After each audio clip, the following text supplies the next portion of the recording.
Internal Garrison Report 249, July 22nd, 0600 hours.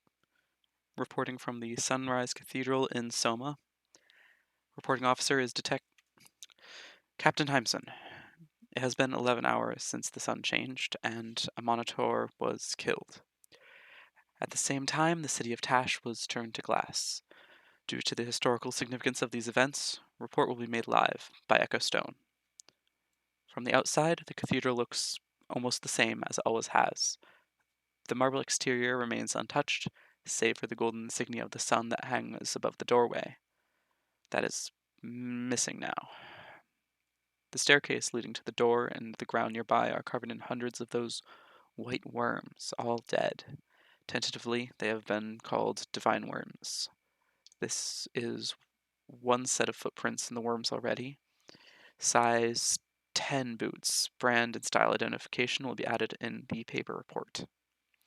For future investigators, I am wearing size 11 Soma standard issue combat boots. They have been modified with a cut down the center of the heel. Disregard such shoes for future investigative work. As I step across the worms, I will also mention two further observations from the outside of the cathedral. The double doors of the main entrance have been stained with one large handprint, about 9 feet tall. The stain is red. We expect that it is blood. At the top of the steps, there is a body laying face down. There were cleric here, but they have not been identified yet. All symbols of Amaunator have been removed from their clothes. Cause of death is a stab to the right eye with a long knife. Victim was reaching towards the doors. Witnesses say a man in a tan tunic and gray pants with a brown pigeon on his shoulder entered the building just before the sun changed. The sun flickered first the moment he stabbed this cleric. Heading inside. It's cold.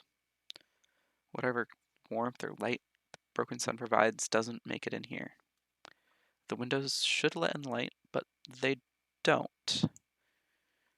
The door behind me should, but it doesn't.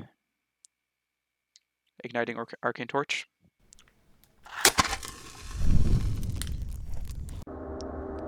The door closed behind him, blood still dripping off the knife he held.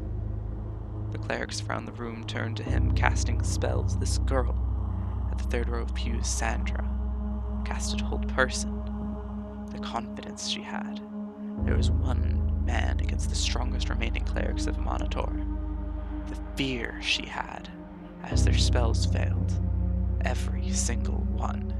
The emptiness as she reached for a connection to a god that had nothing left to give. And the pain as the knife drove into her throat. Fuck. Happened again. Shit. Apologies. Female gnome. Stab wound from the bottom of her jaw to the back of the neck. All religious symbols removed. From here, there is a trail of blood, tracked by the same footprints seen outside the building. The next body is at the next row of pews, elvish male, all symbols removed. It appears a large bite has been taken out of his torso.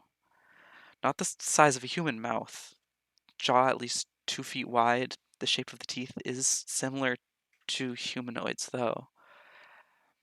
There is a group of 3 more bodies down 4 rows. It looks like their eyes were scratched by something with small claws. It could be the pigeon that was mentioned before. We expect that it is a familiar of some kind. Again, all symbols removed. Causes of death are as follows. 1 stab wound to the chest, 1 stab to the back of the eye, and 1 blunt force trauma to the head. At the back of the room are the rest of the clerics. 4 in the center of the room. 2 of them have burns consistent with radiant spells. In this case, it appears to be a sunbeam. The other 2 have been stabbed in a similar manner to the ones before. 3 were huddled in the corners. They appear to have been bitten. And 1 that is lying against the back wall. On the back wall, hunger. That's what the expression on his face was as he walked towards Dylan, the first cleric, hand adjusting the grip on his knife, pigeon on his shoulder, The monster, always on the edge of the cleric's vision, walked beside or crawled. The cleric couldn't tell. Holding forth the symbol of the sun, the cleric screamed the incantations of the most powerful spells they knew, and all that came was the scream. Was it Amaunator or the cleric screaming? Did it matter? Their hand was the first thing to go. Was it the man or the monster that bit it off? Did it matter?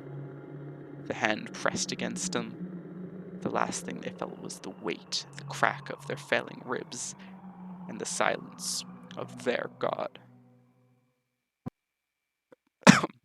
Sorry, apologies again. Sorry. The, the body of Dellen, first cleric of Amaunator, is against the far wall, or the bottom half of them is. The upper half has been crushed. A red handprint about 13 feet tall is on the back wall. I can be sure this one is blood. Edison, alright? Edison? I need medic. Captain's down.